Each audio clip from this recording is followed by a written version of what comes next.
Hello friends, welcome to another episode of To Be Well. I'm Joyce Strickland, your certified wellness coach with more inspiration for your wellness journey. Be sure to subscribe if you haven't done so already, and that way you'll receive notice of new episodes as they come available. Of course, your likes are always appreciated. So today's topic is what to eat. It's a big question. It's an important question. What to eat is one of the greatest determinants of your health and whether you're able to live life free of chronic diseases like diabetes, heart disease, and cancer. The only fact that could be of equal importance is exercise, and the point being that it's not either or, but both and, both what you eat and how much activity and exercise you engage in on a daily basis. Not only is what we eat critically important, the good news is that you are the decider. You get to choose. You're the decision maker. So the short answer to the question of what to eat, and I will be very direct and I will be blunt about it, it's whole foods, organic, plant-based foods. Now, if this is news to you, if you are unconvinced, I'm going to do my best to change your mind. I'm going to discuss the benefits of an organic plant-based diet, what makes this an important way of eating, and why this may be right for you. I'll also introduce the 3-phase eating plan, which I created to help my clients move from wherever they happen to be with their eating habits on the standard American diet spectrum, from wherever they happen to be to an organic plant-based way of eating. Now, full disclaimer and disclosure, this video is for informational purposes only. Consult your doctor or healthcare provider always before changing your diet. So, there are at least 3 very important reasons to adopt a plant-based organic diet. And I'm going to share those 3 reasons with you. Number 1 has to do with additives and pesticides. You greatly reduce or avoid altogether your exposure to dangerous additives and pesticides when you eat organic. In recent decades, the number of additives in our food has grown it's skyrocketed from 800 to more than 10,000. The law authorizing the FDA was passed way back in 1956, and it hasn't been amended. New additives appear without the FDA's objective and scientific examination, and recommendations or opinions about safety may be riddled with conflicts of interest. Even when you read the labels, the dangerous pesticides like glyphosate that aren't listed among the ingredients, even though they may likely be in the food that you're about to consume. Many of those pesticides and food additives, which are used here in the United States, have been banned in European countries and other countries because they have been deemed unfit for human consumption or dangerous for human consumption.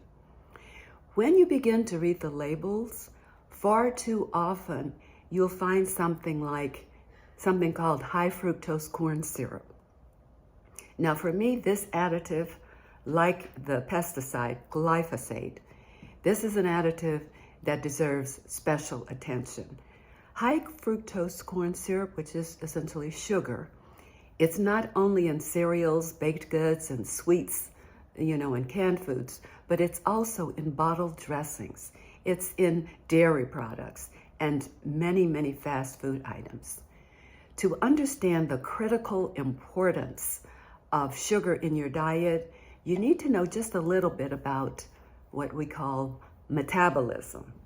Now, metabolism is a term that describes the biochemical processes that allow us to grow and reproduce and repair damaged cells and respond to the environment. So this is how the body works.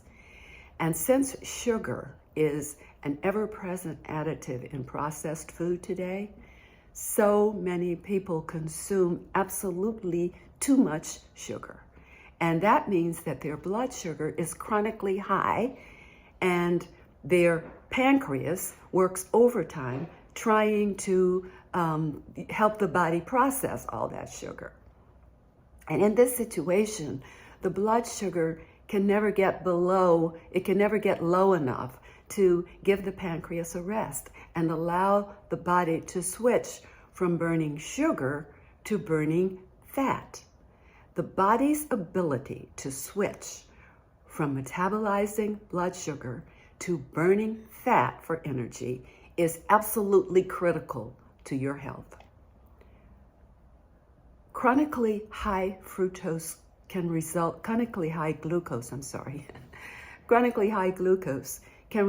in insulin resistance. And over time, this means that the pancreas produces so much insulin trying to cope with all that sugar that insulin no longer works as it is designed to do. And fatty liver disease or fatty liver is the likely result. There was a time in America when fatty liver disease was limited to alcoholics. Today, however, 100 million Americans have what's called non-alcoholic fatty liver disease. And this includes 5 to 10% of our children. Metabolic syndrome is the condition most commonly associated with fatty liver disease. Metabolic syndrome includes type 2 diabetes, high blood pressure, excess body fat around the waist, and so on. I recently heard Alzheimer's disease referred to as type 3 diabetes, which means it can be counted and likely should be counted among those metabolic syndrome diseases. Therefore, I encourage you to read the label on any packaged product. If there are more ingredients than you can count, if there are ingredients you can't pronounce, and especially if there's high fructose corn syrup, stop. Think about it. Maybe this is something you don't want to put in your body. Hippocrates said, "Let food be thy medicine, and medicine thy food." And this was back in 400 BC. But today, when food is contaminated with so many additives, and the FDA takes its lead from the food industry, and consumer health is a distant second, then the buyer, you, must beware. Okay, now, the second reason I suggest that plant-based organic eating is the way to go is that when you eat this way, you avoid meat. The environmental impact caused by the meat industry and factory farming is enormous. When you avoid meat, you're not contributing to deforestation. You're not contributing to the loss of precious water and soil. And you're not contributing to the untreated animal waste that is polluting rivers and streams. Also, meat is acidic. It's loaded with toxins. When you eat meat, obviously you're eating what the animal ate. Research has made it clear that eating red meat, that is lamb, beef, and pork, and eating processed meat, bacon, sausage, and deli meats, increases your risk of heart disease, diabetes, cancer, and stroke. When you avoid meat, you reduce your risk of these diseases. How many people do you know? How many people do I know that are afflicted with diabetes, renal failure, cancer? How many people does it take? 60% of Americans today suffer from at least one chronic disease. And that's what, 130 million people or more? And 70% of all deaths are from chronic diseases. And chronic diseases for the most part, in the majority, chronic diseases are preventable. Okay, the third reason why organic placed eating makes sense, or should make sense to you, is, of course, if you're not eating meat, then you're maximizing your consumption of whole foods. When you consume organic plants, you can worry less about dangerous additives and chemicals. You don't have to worry about reading labels because there's only one ingredient: sweet potatoes, black beans, carrots. Organic vegetables and legumes contain far more nutrients than meat without all the toxins. Legumes in particular, and legumes are beans and peas, those are high in protein. I'm always, it always interests me that whenever people learn that I don't eat meat, they say, well, where are you getting your protein? In fact, many professional athletes at the top of their game attribute their success to plant-based diets. The natural sugars in fruits and veggies are packaged, if you will, with fiber and with vitamins and minerals, the nutrients that keep those sugars from spiking, causing a spike in your blood sugar. And so there's no increased risk of metabolic disease. And of course, plant fiber is indispensable to the health of your gut. Your gut contains 60% or more of your immune system. I've been eating this way for 3 decades, and I've never had a weight problem. Despite my advanced age, I have no chronic diseases, and I take no prescription drugs. People are always asking me, Joy, what's your secret? But there's no secret. It's information that's available to you and available to me. A plant-based diet coupled with regular exercise can be your ticket to lifelong health and wellness. And when you're not selling books, or you're not being paid by an industry or a corporation or a nonprofit advocacy organization, you can be honest about this. Now, I want to share with you the three-phased eating plan that I developed. I developed it back in 2010 to help my clients move from wherever they happen to be with their eating habits to what I am advocating here, the organic plant-based way of eating.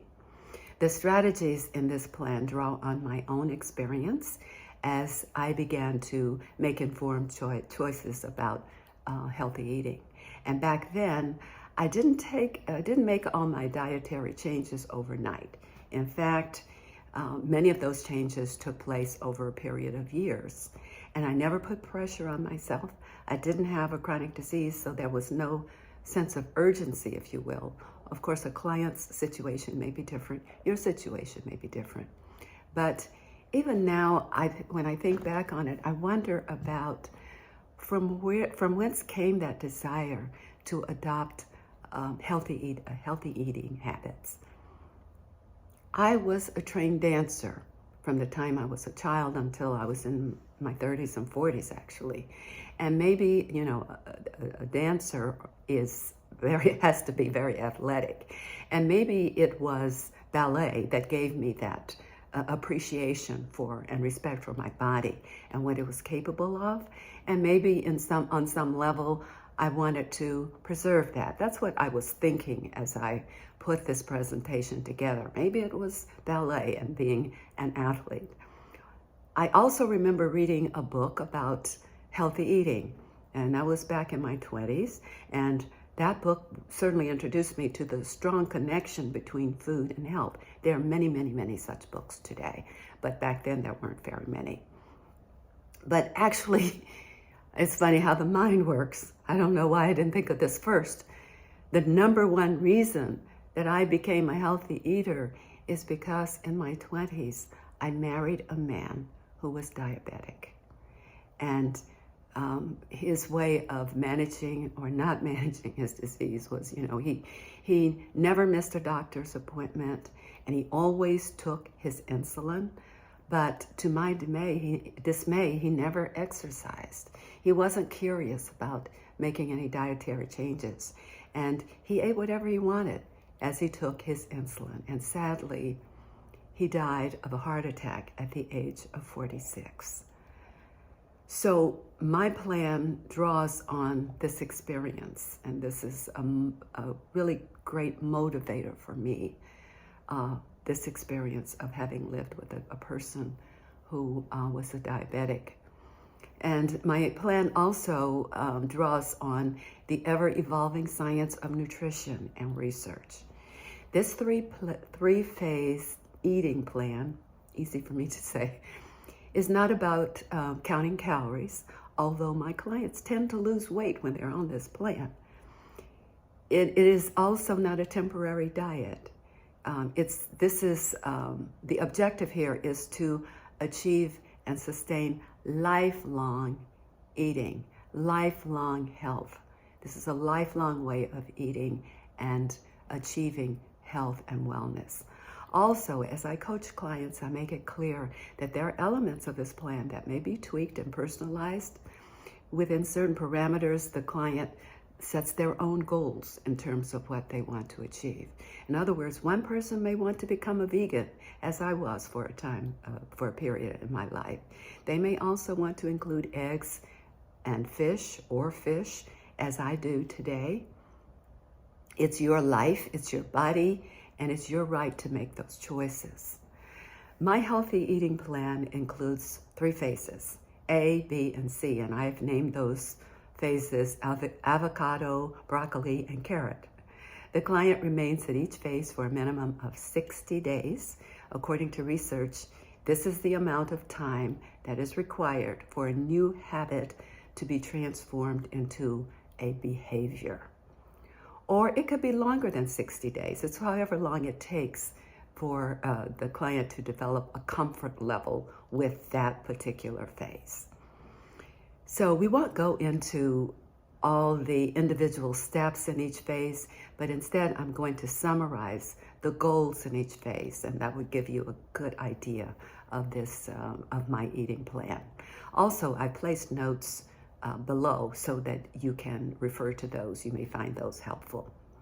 So in the avocado phase, there are 10 steps or guidelines in this phase, and those 10 steps can be reduced to 3 goals. Goal 1 is to begin to educate yourself about the chemicals in your food, and as you do so, you begin to choose organic over conventional food. Goal 3 is to eat less meat and more organic vegetables, and to eat cooked beans and peas, and of course, to experiment with a meatless meal every now and then. And the 3rd goal is to learn how and when to eat. In the broccoli phase, goal 1 is to reduce or eliminate breads, pasta and cereals. Only breads made of whole organic grains can be, I recommend that those sparingly if the client is not sensitive to gluten or grain.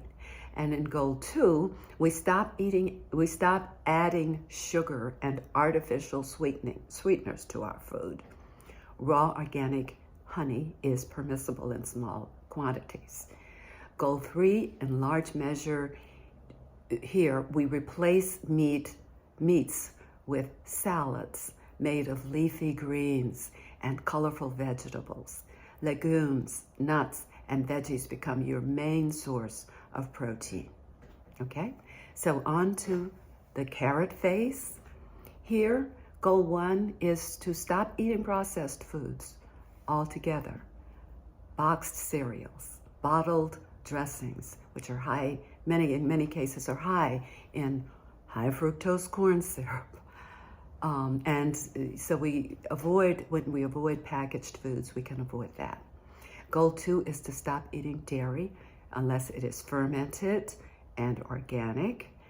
Goal 3 is to remove red and white meat from your diet, and you make legumes and salads the main event. Leafy greens, colorful veggies, seeds, nuts, quinoa, and that's it. So with this eating plan, we lessen over time the amount of processed foods, the amount of meats we are consuming, and we increase over time the leafy greens, the colorful veggies, the quinoa, the seeds.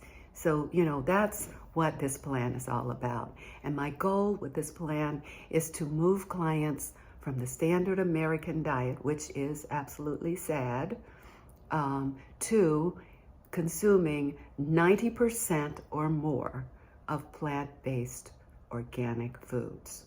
For all the reasons that we've talked about, this way of eating offers maximum health benefits and disease prevention. It supports the environment rather than contributing to its destruction. And strictly speaking, it's not a diet, it's not temporary. It's not a temporary fix. It's not a temporary fix, but it is a healthy way of eating for a lifetime. Of course, organic eating is more expensive, but it's a lot cheaper than drugs. Ozempic costs $900 a month, and it's intended to be taken over a lifetime. Now that's expensive. Friends, you don't have to join the 60% or more of Americans suffering from chronic disease. Information is power, but only if you act on it. The choice is yours, and that's how it should be. I'm Joy Strickland, your wellness coach, with inspiration for your wellness journey. Don't forget to subscribe if you haven't done so already, and I'll see you next time.